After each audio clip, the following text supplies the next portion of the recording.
Je suis dans la joie d'être parmi vous ce soir. Vraiment, mon cœur est réjoui. Béni soit Dieu. Je disais au frère Tino que ça fait du bien de voir les frères, de voir l'église. Même si j'ai remarqué, mais peut-être pour certains, moi, avant la réunion, j'ai toujours un coup de fatigue. Pas cher. Quand j'arrive ici, Amen. plein de force. Réunion, ça ne fatigue pas. Jésus le dit, venez à moi, vous tous qui êtes fatigués et chargés, je vous donnerai le repos. C'est notre repos. C'est là qu'on se ressource. Amen. On va faire une lecture dans la parole de Dieu. On va prendre l'évangile de Luc, au chapitre 15. Béni soit Dieu. Verset 11. Luc 15, verset 11. Et avant d'entamer la lecture, je vais demander à notre ancien, le pasteur Lénin, qu'il puisse me prier pour moi.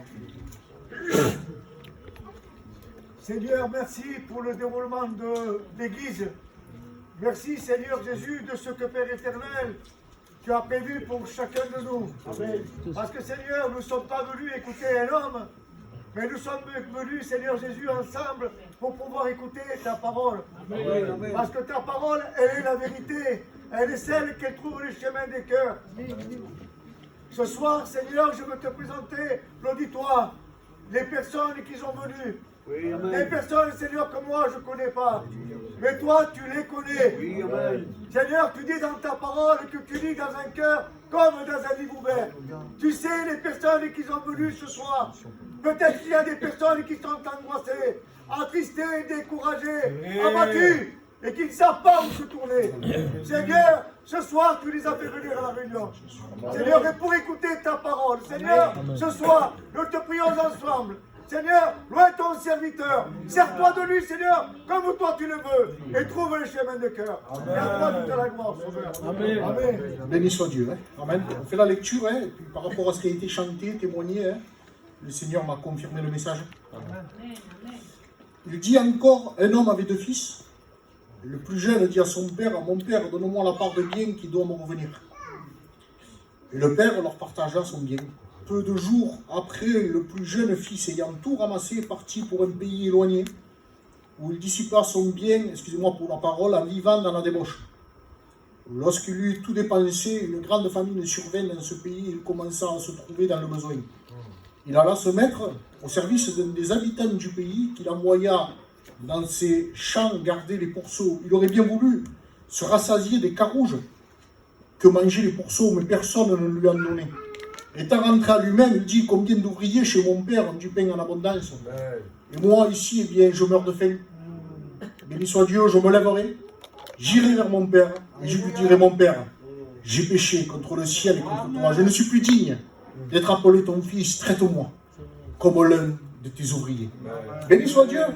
Gloire à Dieu. Donc ce soir, le message, béni soit Dieu, peut être bien sûr la main tendue de Dieu, il n'y a pas de problème. Le message, c'est la main tendue de Dieu. Et ça peut être aussi un avertissement. Amen. Et le Seigneur, là, nous mentionne un père qui a 2 fils. Et ce père, par rapport à la lecture que l'on peut en faire, on peut en tirer que c'est un homme qui a des biens, puisqu'il a des ouvriers, quelqu'un qui prospère matériellement, quelqu'un qui a une assez haute distinction dans la société, quelqu'un qui a des ouvriers, qui a tout ce qu'il faut, qui a des champs, béni soit Dieu. Et ce père, la Bible nous dit qu'il a 2 fils. Et je pense que quand on a des enfants, en tout cas, je pense que c'est la normale, je pense qu'on ne fait aucune différence entre nos enfants. On les aime tous pareil. J'ai 5 enfants, je les aime tous pareil. Mais ça, c'est moi humainement. Alors imaginez l'amour de Dieu. L'amour de Dieu me dépasse, béni soit Dieu. Et Dieu aime toute l'humanité. Amen. Jésus t'aime, il m'aime à moi, mais il t'aime à toi aussi. Amen. Tu n'es pas exclu. Jésus n'exclut personne. Parce qu'on l'a vu, j'ai cité le verset, venez à moi, vous tous qui êtes fatigués et chargés, je vous donnerai du repos. C'est une invitation à l'humanité tout entière. C'est-à-dire que Dieu ne fait exception de personne. Il n'y a pas de différence. Nous sommes tous à la même enseigne. Et on voit qu'il y a 2 fils. Et je voudrais dire que sur la terre, si nous sommes tous la créature, la création de Dieu, il y a quand même 2 sortes d'êtres humains, 2 sortes de personnes. Et puis je vais rentrer dans le vif du message. Il y a ceux qui sont sauvés, ceux qui sont perdus. Ceux qui sont fils de Dieu, ceux qui ne le sont pas. Amen. Et cet homme, il a ses 2 fils. Cet homme peut représenter aussi, eh bien, l'Éternel, Dieu le Père, hein, on a vu qu'il ne fait aucune distinction entre ses enfants, qui aiment tout le monde pareil. À un moment, il va se passer quelque chose dans cette maison.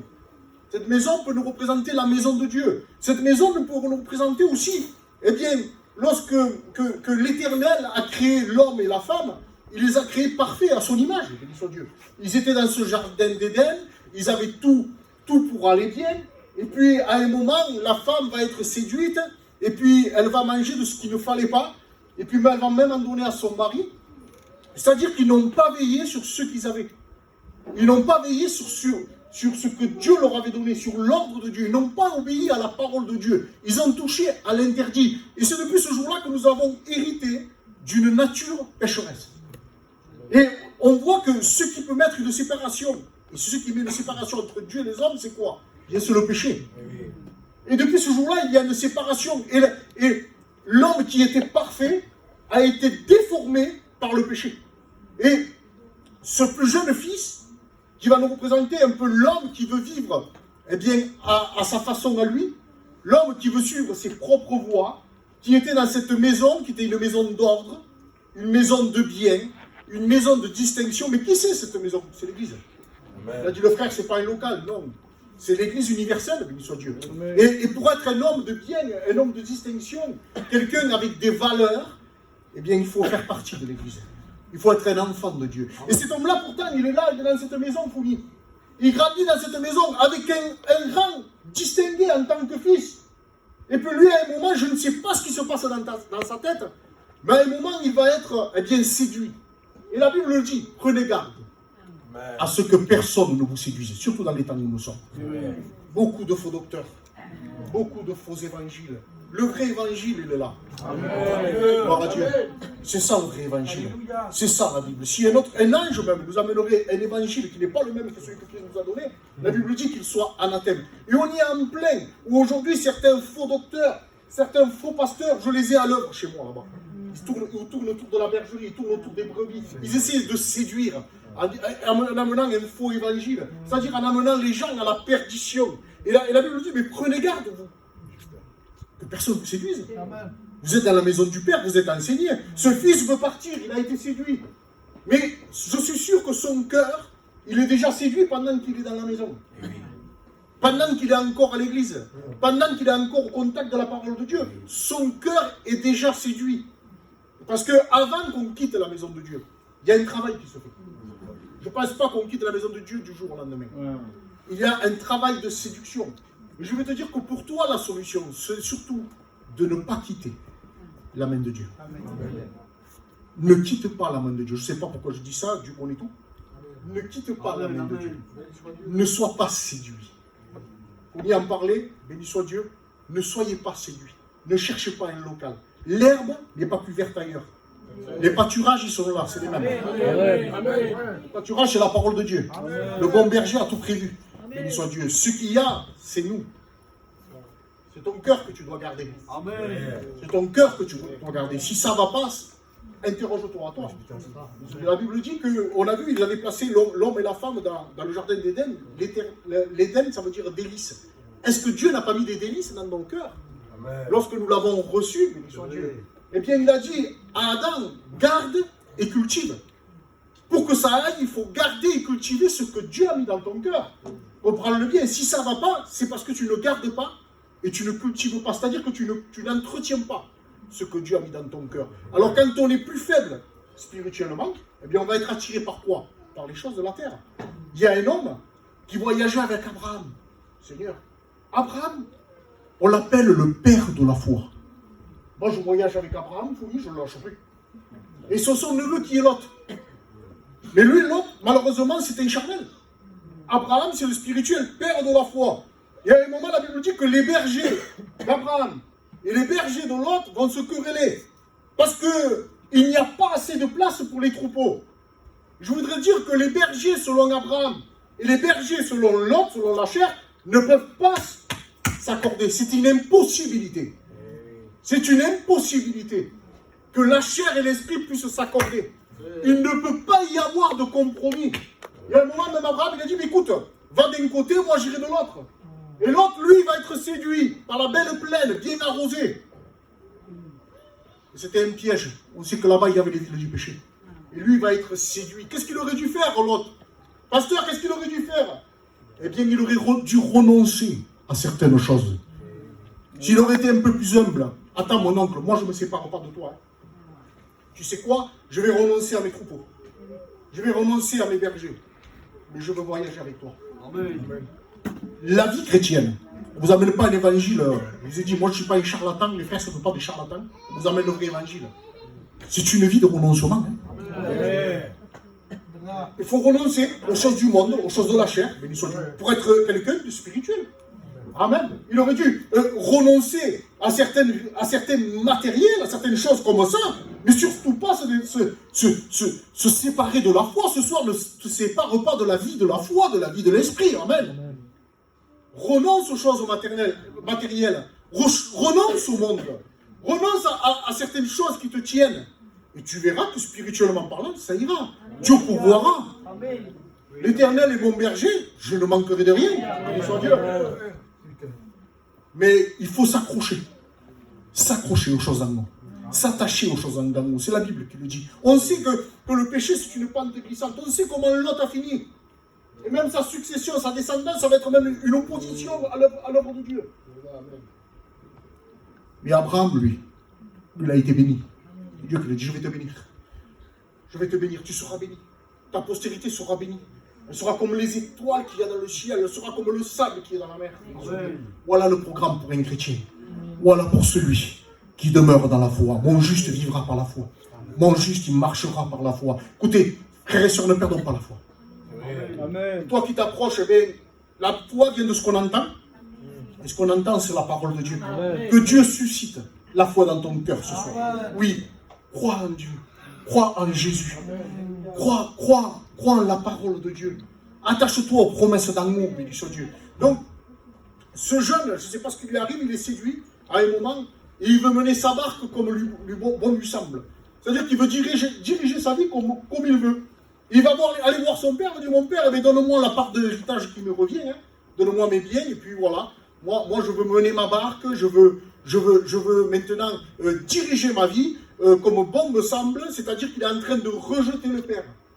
Il est en train de rejeter Dieu. La Bible dit qu'on ne peut pas rejeter. Jésus leur a dit, de toute façon, ou un homme de Dieu leur a dit, la Bible le dit, qu'on ne peut pas rejeter la pierre d'angle. On ne peut rien bâtir sans lui. Qui c'est cette pierre d'angle? Qui c'est la pierre principale de l'édifice? Eh bien, c'est Jésus. Amen. Tu ne pourras rien construire sans lui. Tu ne pourras jamais construire un foyer sans lui. Tu ne pourras jamais construire une vie sans lui. Ça va tomber en catastrophe. Et puis, il va rejeter les principes, la discipline qu'il y avait dans l'église, la discipline qu'il y avait dans la maison de son père. Il va rejeter tout ça. Et puis, sûrement que c'est l'orgueil qui a gagné son cœur. Il va dire, moi maintenant, je vais me diriger comme bon me semble. Et puis, je suis sûr, connaissant Dieu, connaissant le Père, je suis sûr qu'il n'a pas laissé partir son fils comme ça. La Bible ne le mentionne pas.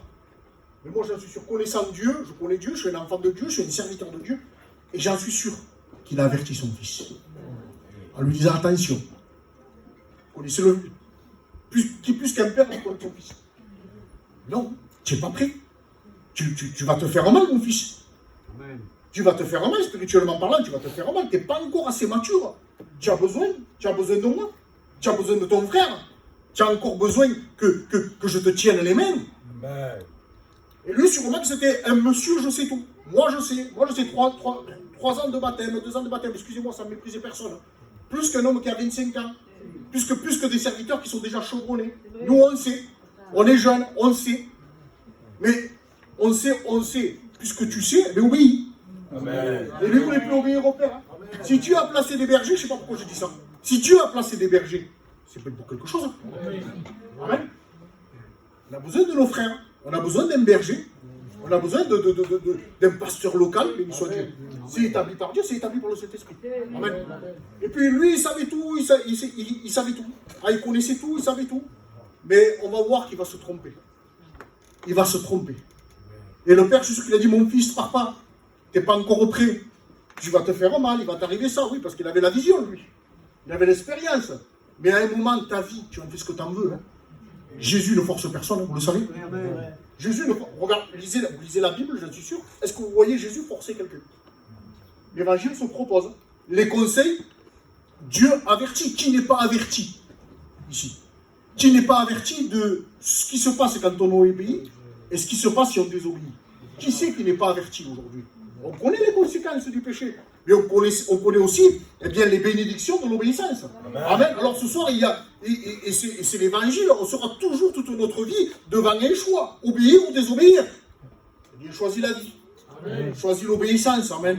Choisis les choses d'en haut. Parce que notre espérance n'est pas ici-bas, comprenez-le bien. Bien sûr qu'on est béni ici. Gloire à Dieu, on est chrétien, on est béni, on a des combats, on a des difficultés. Mais qu'est-ce qu'on vise ici? Qu'est-ce que c'est qu'on vise? C'est le ciel. Amen. C'est l'éternité auprès de Dieu. C'est ça qu'on vise. Amen. Et ce fils, à un moment, le père, il ne peut plus le retenir, parce que Dieu ne garde personne par force. Hein. L'amour, ce n'est pas quelque chose de forcé.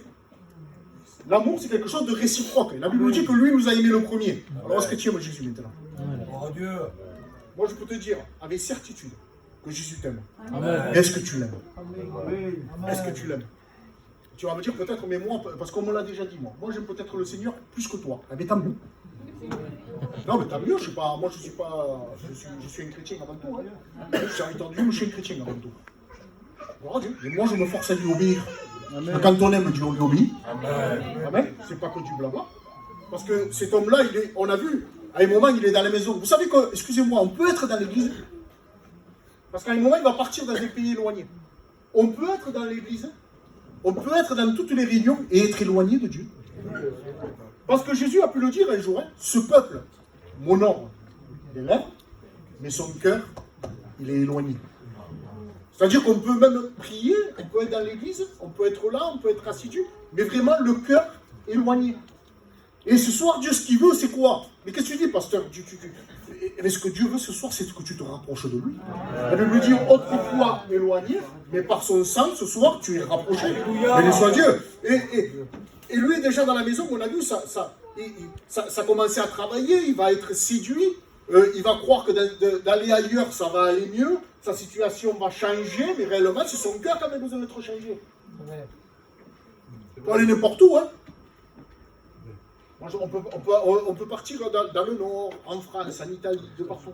Si le cœur n'est pas changé, réellement, ça ne sert à rien. Il faut que le cœur soit changé. Béni soit Dieu, il faut naître de nouveau.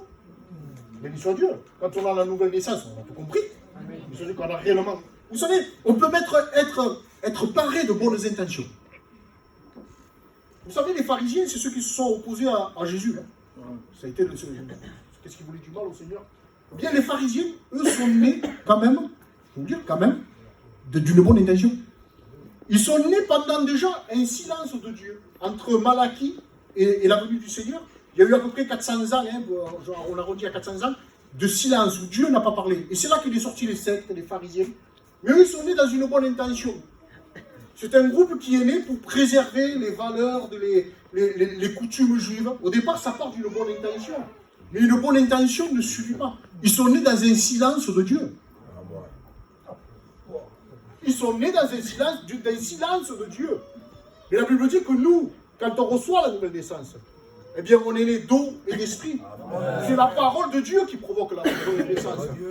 Et Dieu, ce soir, par sa parole, peut te faire naître de nouveau. Amen. Ce soir, tu as besoin de te rapprocher du Père. Si tu t'es éloigné, tu as besoin de revenir sur Dieu. Et ce fils, il va partir. Il va vouloir vivre sa vie. Il va vouloir mener sa barque. Vivre comme bon lui semble. Et puis, la Bible nous dit qu'à un moment, il s'en va dans ce pays éloigné. Il est éloigné de Dieu. Là, sûrement qu'il a été séduit. Parce que c'est ce que le diable fait. Il séduit. Vous savez, dans la Bible, il y a une statue qui s'appelle la statue de Daniel. Et puis ce statue, il y a la tête qui est en or, hein, je l'ai marqué. Il y a le ventre. Je ne vois plus rien, Seigneur. Le ventre. La tête en or, la poitrine et les bras en argent. Le ventre et les cuisses en airain. Ses pieds en partie de fer et en partie d'argile mélangés. Bien sûr, ça représente des royaumes, ça représente des puissances humaines, mondaines, on va pas détailler ça ce soir. Mais, c'est-à-dire que pourquoi tu me parles de cette statue? Parce que c'est aussi la condition de l'homme. Et quand le diable veut attirer quelqu'un, qu'est-ce qu'il lui montre? La première chose qu'il lui montre, c'est de l'or. Alors, il te dit, voilà, ta vie, ça va être de l'or. Ta vie, je vais t'élever comme ça, moi. Avec moi, et c'est l'orgueil, hein. Le diable, il nous élève au plus haut. Mais si on regarde le métal, plus on descend, plus le métal dévalue. De l'or, de l'argent, de l'airain, et on finit avec du fer et de l'argile, parce que nous sommes nés de la poussière. Ils sont rappelés de ça. On n'est que des hommes. Plus quelques prestances qu'on pourrait avoir, pour plus rang élevé qu'on pourrait avoir dans la société. De toute façon, la Bible dit que servirait-il à un homme de gagner le monde s'il doit perdre son âme? La Bible dit qu'à un moment, il y a une pierre qui se détache. Cette pierre, ça représente aussi le Seigneur Jésus.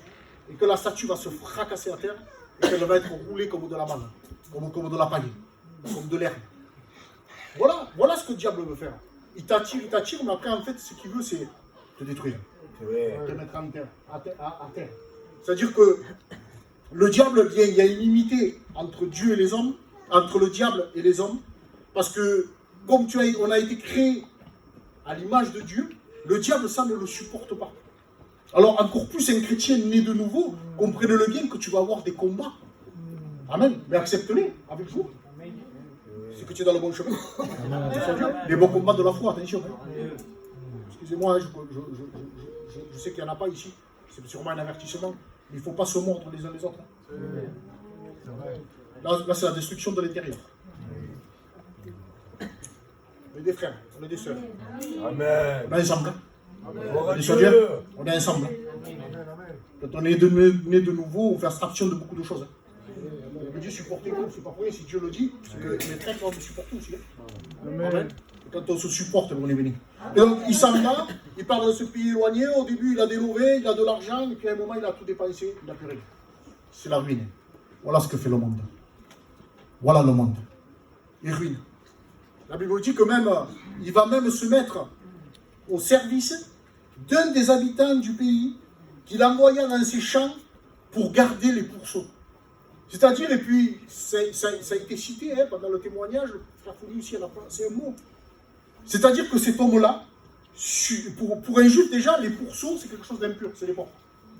Pour un juif, c'est quelque chose d'impur. Mais la Bible nous dit qu'il va même se mettre au service d'un des habitants du pays, c'est-à-dire qu'il devient, il est au service du monde, il est sous l'esclavage, sous la servitude du monde, il devient dépendant du monde, et en plus, il va aller nourrir quelque chose qui est impur. C'est-à-dire que tant qu'il était dans la maison de Dieu, il devait se dire, moi ça, je ne toucherai jamais. Hein. Ah, moi, je ne le ferai jamais. Hein. Ah, ça, c'est pas pour moi. Hein. Excusez-moi, ça, c'est pour les autres. Hein. Ah, ça, mais même devait critiquer. Maman, regarde celui-là, il garde les pourceaux. Ben, moi, jamais je le ferai, ça. Hein. Moi, je suis quelqu'un, attention, j'habite dans la sainteté, jamais je le toucherai. Mais écoutez, le péché, je l'ai dit, c'est une pente glissante. C'est un processus qui peut nous amener plus bas que ce qu'on peut croire. Croyez-moi. Et puis, excusez-moi, hein, on le voit, Tino l'a cité dans notre peuple. Moi, je ne suis pas bien âgé, j'ai bientôt 50 ans quand même, mais j'ai vu l'évolution dans notre peuple. Je parle parce que je suis ce que je suis. Hein. Gitan, moi aussi, hein. Je suis escrapille, moi. Je vous dire, je suis gitan. Je vois dans mon peuple hein, l'évolution qu'il y a, hein. Combien on est tombé bas. Combien le peuple est tombé bas. Des gens que jamais, écoutez, des gens que moi je connais, que jamais j'aurais cru des choses d'eux, comme ça que j'apprends. Ils sont tombés si bas, qui touchent à des choses, Seigneur, que jamais j'aurais imaginé. Et puis même autour de moi, des choses que jamais on n'irait imaginer. Des comportements que jamais j'aurais imaginé. Voilà comment le péché peut attirer quelqu'un bien bas. Et cet homme-là, lui, devait dire ça, j'y toucherai jamais. Mais quand le péché te tient, écoutez-moi, je vais être poli. Quand le péché nous tient, on est une marionnette entre les mains de l'ennemi. C'est lui qui tire les ficelles. Et il te fait faire, même ce que tu ne voudrais pas faire, il te le fait faire. Et c'est ce qui s'arrive à ce garçon. Hein. Ce garçon, non seulement garde les poursuites, mais vous savez ce qu'il fait en plus? Il les nourrit. Il garde quelque chose qui est impur, mais en plus, il le nourrit. Mais comment on peut tomber si bas? Tomber dans le péché, mais en plus entretenir le péché. L'entretenir. C'est-à-dire le nourrir. En faire sa promotion du péché. Vous vous rendez compte? C'est faire la promotion du péché. Comme nous, on prêche l'évangile, on annonce Jésus. Mais lui fait la promotion du péché, il le nourrit. Il le nourrit parce que voilà, il engraisse en fait. Vous avez tous compris donc je vais en venir. Vous avez tous compris où je vais en venir. est-ce que tu réalises ce soir? Ce garçon est tombé bien bas. Et malheureusement, il y a des personnes qui sont tombées bien bas. Oh, le diable te fait croire que tu es quelqu'un. Le diable, pour toi, te fait croire que tu es mouru même.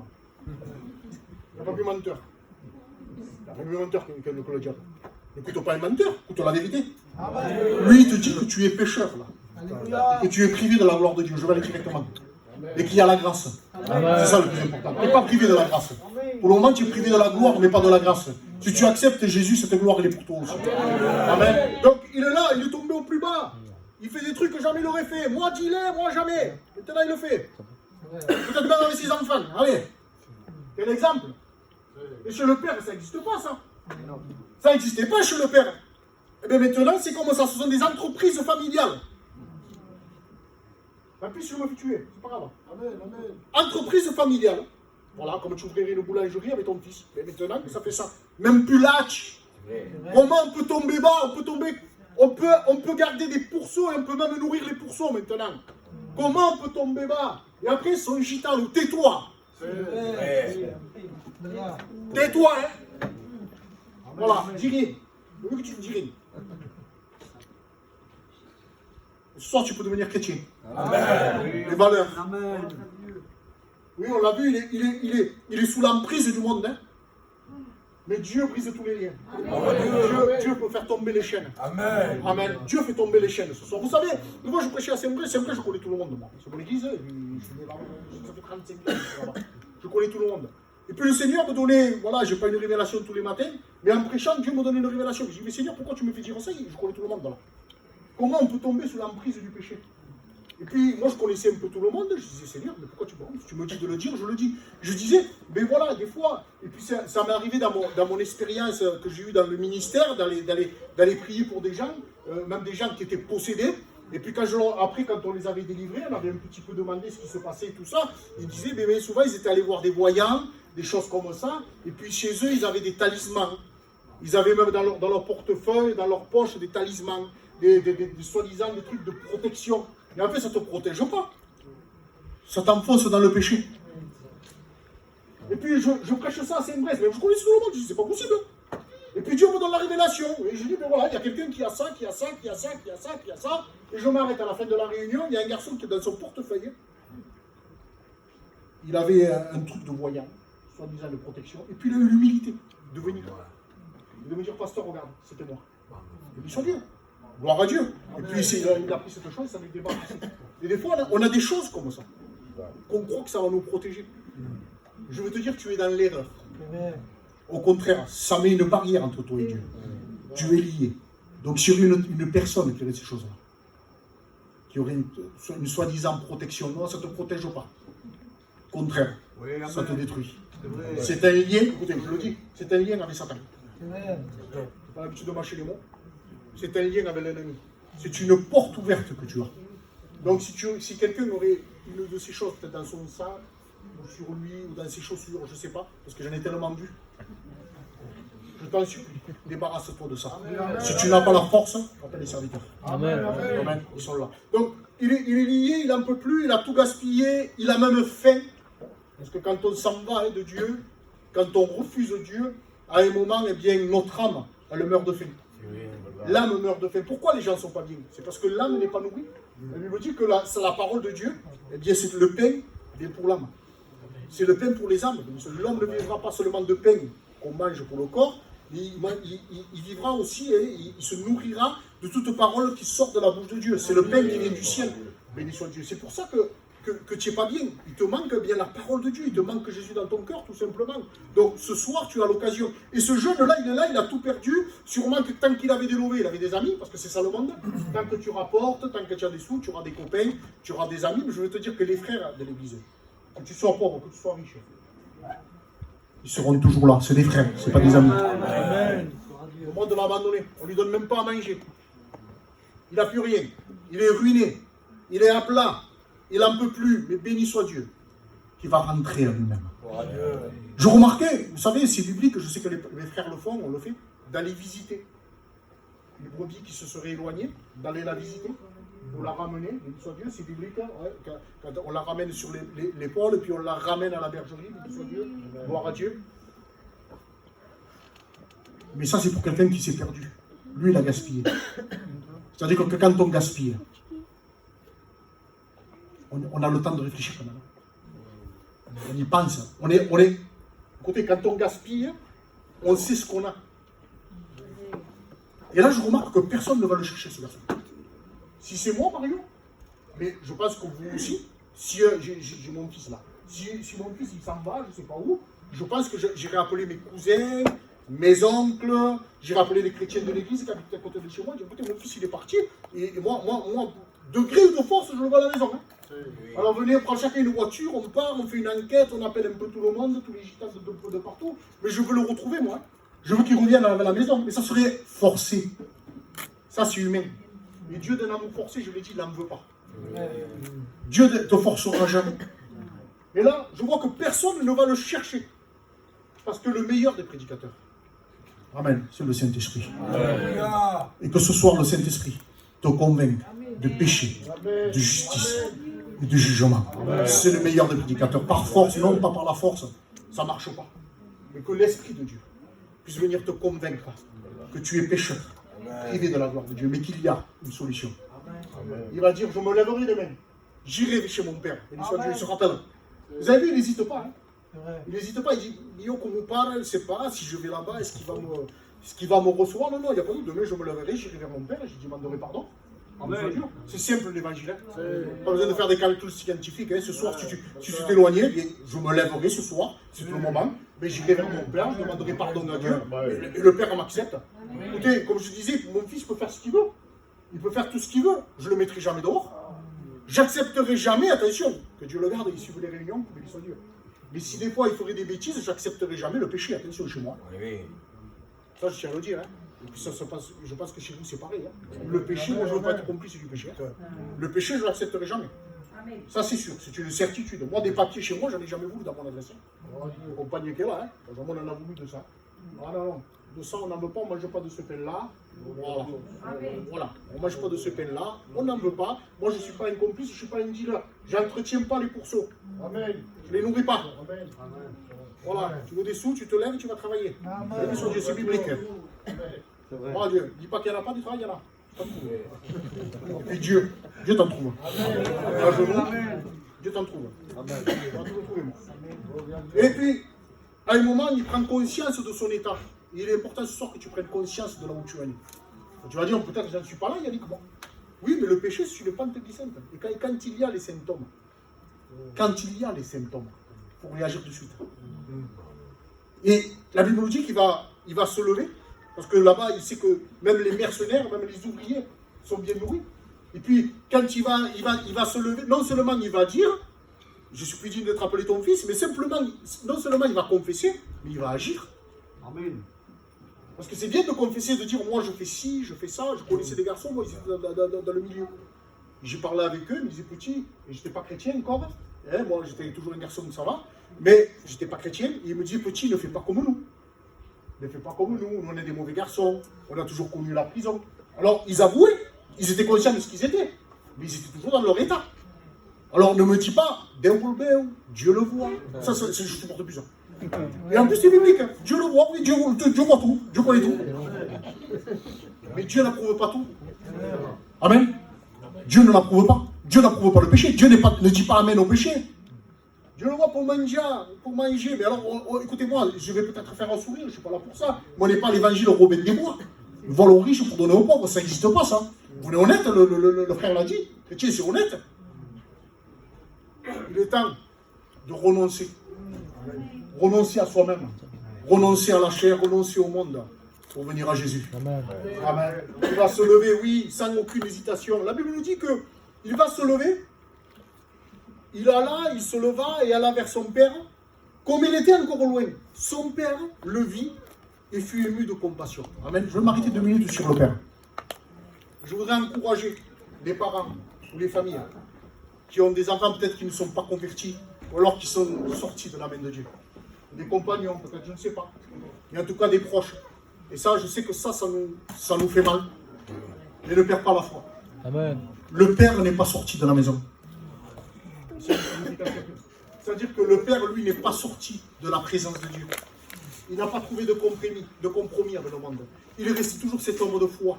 Il a toujours conservé ce que les bornes anciennes, ce que Dieu a approuvé, ce que Dieu a béni. Il n'est pas sorti du cadre de la parole de Dieu. Et j'imagine ce père en train d'intercéder pour son fils, en train d'intercéder sur lui. Et avec une foi, parce que la Bible dit qu'il le vit de loin. Je l'imagine tous les jours, peut-être tous les soirs, tous les matins, je ne sais pas, aller scruter l'horizon et de se dire, mon fils y reviendra. Mon fils y reviendra, parce que je connais mon Dieu. Parce que je connais mon Dieu. Alors je vais intercéder un jour, il ne vient pas. Je ne sais pas combien de temps ça a duré cette histoire. Mais un jour, 2 jours, il est toujours en train d'intercéder. Surtout, il ne sort pas de la présence de Dieu. Il ne sort pas du cadre de l'évangile. Il persévère. Alors ce soir, je vais te dire, persévère. Amen. Persévère. Amen. Dieu est avec toi. Amen. Reste ce chrétien, cette chrétienne de prière. Cette chrétienne qui s'efforce, qui cherche Dieu, qui loue Dieu. Laisse-le faire. Occupe-toi de ça, toi. Et Dieu s'occupera du reste. Amen. Et puis, de loin, je l'imagine scruter. La Bible dit que du haut du ciel, l'Éternel, il regarde sur la terre les fils de l'homme. Et il regarde s'il y a quelqu'un qui est intelligent pour l'accepter. Je pense qu'on est intelligent. On est un peuple intelligent. Excusez-moi pour la parole, peut-être des fois pas trop instruit. Ça veut rien dire ça. L'instruction et l'intelligence, c'est 2 choses différentes. Mais je sais que notre peuple, il est très intelligent. Sans diplôme, sans rien, il est très intelligent. Il arrive à tout. Tu n'aurais pas intelligent ce soir pour accepter Jésus? Amen. Tu n'aurais pas cette intelligence, parce que la Bible dit que celui qui accepte Jésus, c'est l'homme sage et l'homme intelligent. Et ça s'adresse aussi à la femme. Tu n'aurais pas cette intelligence pour accepter Jésus ce soir. Il va le voir de loin. La Bible nous dit que il va aller même, c'est lui, c'est le Père. Son Père le vit et fut ému de compassion. Il courut, se jeta à son cou et l'embrassa. Le Père est ému de compassion. C'est-à-dire que Jésus est ému de compassion pour toi. Amen. Et au lieu que ce soit, on est dans une culture, ce qu'on appelle sémite orientale. Les sémites orientales, je le dis tout le temps, c'est les Arabes, c'est les Juifs, c'est nous. Et il y a ce respect avec un père. Surtout il y a 2000 ans en arrière, le père c'était vraiment quelqu'un d'honoré. Et c'était plutôt au fils de venir vers le père que le père de courir vers le fils. Et là non, c'est lui. C'est lui qui vient à la rencontre de son fils, comme Jésus. Amen. Il nous dit qu'il s'est dépouillé de la gloire qu'il avait dans le ciel. Amen. Et il est venu sur la terre. Il est venu sur la terre pour moi, pour toi. Pour que nous soyons sauvés. En montant sur la croix, béni soit Dieu. Pour que nos péchés soient pardonnés. Mais bien plus, la Bible dit qu'il est ressuscité. Amen. C'est le Père qui va, il y va. J'imagine ce fils revenir comme un vagabond. Excusez-moi, peut-être tout sale. On dit quand j'étais en trimage. Le Père, il ne regarde pas. On va le faire. Il va, il prend son fils, il embrasse. Il embrasse son fils. Ah, écoutez, n'essayez pas de t'enlever ça et de dire je vais aller à l'assemblée, mais dans le il faut que je m'enlève ça. C'est une fausse, écoutez, c'est un mensonge du diable, ça. C'est des fausses idées. Non, on vient comme on est. Viens avec ton péché, viens avec ton passé, on s'en fiche. Viens comme tu es. La Bible dit que Dieu, que Jésus, il a effacé l'acte. L'acte qui te condamnait. La Bible dit que le sang de Jésus-Christ, il purifie de tous les péchés. Alors peu importe la liste que le diable te mettrait, oui, il a fait ci, il a dit ça, il a commis ça, on s'en fiche. Le diable est un menteur. Lui, Jésus, il ne te fait aucun reproche. Moi, le Père, il ne fait aucun reproche. Amen. Moi, j'aurais pu en faire des reproches. Même que je vous ai dit, je ne rejetterai jamais mon fils. Mais il dit, ouais, tu vois, je t'avais averti, hein. Tu ne vas pas écouter. Regarde où tu en es maintenant. Tu as vu? Mais je crois que j'embrasse quand même. Et je le reçois. Mais Jésus n'aime pas. C'est plus que moi. C'est plus que l'homme. L'amour de Dieu, on ne peut pas le quantifier, on ne peut pas l'imaginer. Il n'y a aucun reproche ce soir pour toi. Il y a simplement l'amour de Dieu qui veut te serrer dans ses bras. Il veut t'embrasser, béni soit Dieu. Il veut te réconcilier avec lui. Béni soit Dieu. Il veut que tu sois dans sa main et que tu n'en sortes plus maintenant. Amen. Amen. Oui, Jésus t'appelle. Le Père t'appelle. Dieu t'appelle. Dieu, réconcilie-toi maintenant avec lui. Pourtant, il va lui confesser, j'ai péché contre le ciel, contre toi. Il dit même, considère-moi comme un de tes ouvriers. C'était un fils. C'est-à-dire qu'il ne revient pas à l'église pour avoir... Il n'est pas un fin calculateur. Hein. Je vais aller là-bas peut-être pour avoir la fonction de ci. Voilà, parce qu'on a des fins calculateurs maintenant. Non, il dit, traite-moi comme un de tes ouvriers. Parce que c'est ce que Dieu veut. Hein. Il ne veut pas des capitaines, il ne veut pas des médaillés, il veut des ouvriers. Et quand on vient comme un ouvrier, mais Dieu nous bénit. Quand moi, lui, il a l'humilité, non, peu importe la fonction, et même si j'en ai pas, mais l'essentiel c'est que je sois un ouvrier dans le champ de Dieu. Peu importe, mais que je revienne, béni soit Dieu, c'est ce que Dieu veut. Plus de freins calculateurs, non, Dieu n'en veut pas de ça. L'essentiel c'est que tu retrouves ta place dans l'église. Avec les frères et les sœurs, et c'est ce que Dieu veut pour toi. Aucun reproche. Aucun reproche. Et puis il va faire quelque chose, béni soit Dieu. Le père va dire au serviteur, il dit rien au fils. Il accepte. Le père dit au serviteur, apportez vite la plus belle robe et l'en revêtez. Mettez-lui la plus belle. Il n'a pas dit le robe. Non. Prenez et mettez-lui le plus beau habit. Amen. Béni soit Dieu. Et c'est ce que Dieu veut faire ce soir. Il veut te donner le plus beau habit. Béni soit Dieu. On le chante, le vêtement blanc. Béni soit Dieu. Il veut te purifier. Béni soit Dieu. Oui, en acceptant Jésus, tu es purifié. Et tu repars de nouveau, béni soit Dieu, d'un pas nouveau. La Bible dit que tu marchais si bien, qui t'a arrêté. C'est vrai. Jésus, lui, ce soir, si tu étais arrêté, il veut te faire repartir. Dans ta marche, béni soit Dieu. Et maintenant, il va dire, et vous leur répétez, mettez-lui un anneau au doigt, signe de l'alliance, et renouvelle l'alliance avec toi. Et même, amenez-lui des sandales, mettez-lui des sandales. C'est-à-dire que c'est ta marche, ça. C'est ton zèle qui redit, pour l'évangile, béni soit Dieu. Et je finis avec ça. Amenez le veau gras et tuez-le, mangeons et réjouissons-nous. Amen. Et puis je regardais que le veau, c'est un animal assez imposant. Donc, quand on voit pour un agneau, chez les Juifs, c'était plutôt pour une famille, pour une maison. Et quand on tuait un animal un peu plus imposant, c'était en général pour beaucoup de personnes, ou même pour un village entier. Mais là, il y a plus qu'un village. La Bible dit que pour une âme qui se repent, c'est tout le ciel tout en fait. Ce soir, en donnant ton cœur à Dieu, tu mets tout le ciel en fait. Regarde l'importance que tu as pour Dieu, pour le ciel. Une âme. Pas 50, une âme. Alors ce soir, eh bien, je t'invite à venir à lui. Pas de reproche, non. Mais juste sa grâce. Amen. On baisse les têtes, on prie le Seigneur.